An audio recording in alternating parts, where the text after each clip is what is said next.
A new challenge. Mark did eventually find a new club. This time, his journey took him to the Kingdom of Tonga, where he accepted the managerial position at Oceania. He officially began his new role on the 18th of January, 2040, while the club's first competitive fixture was not scheduled until early May. That gave Mark several months to assess the squad, implement his ideas, and prepare the team for the challenges ahead.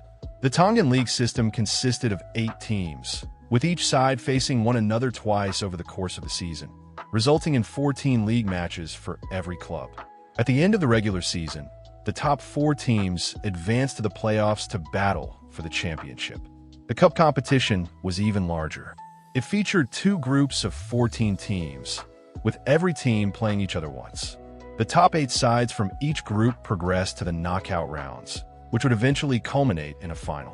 For Mark, the objectives were clear from the outset: secure a place in the league's top 4 and qualify for the cup playoffs.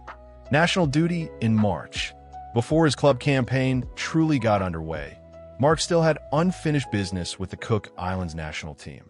In March, he led the Cook Islands into the Oceanian Nations Cup. Drawn into a 4-team group alongside Samoa, Tonga, and American Samoa, the task was straightforward: finish first and advance. Fail to do so, and the tournament would be over.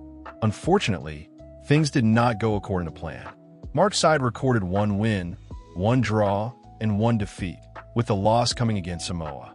It was not enough to progress, as American Samoa claimed first place and advanced to the next stage. As many had expected, New Zealand eventually went on to lift the trophy, securing their 9th Oceanian Nations Cup title. Following the tournament, Mark decided to step down as manager of the Cook Islands national team, bringing his brief spell in international football to an end. First half of the season. The opening months in Tonga proved to be some of the most difficult of Mark's managerial career. For the first time in many years, he found himself watching his team lose again and again. The first 5 matches of the campaign all came in the cup competition. Oceania managed to win only one of those games, while drawing 2 and losing the remaining 2. It was far from the start Mark had envisioned. Things did not improve when league football began. The first 2 league matches both ended in defeat, leaving the club rooted near the bottom of the table. July finally brought a small glimmer of hope. Oceania put together a 4-match unbeaten run, winning 2 cup matches and drawing twice in the league. For a brief moment, it looked as though the team had turned a corner. However, that optimism quickly faded. The unbeaten streak was followed by 3 consecutive defeats, 2 of which came in the cup.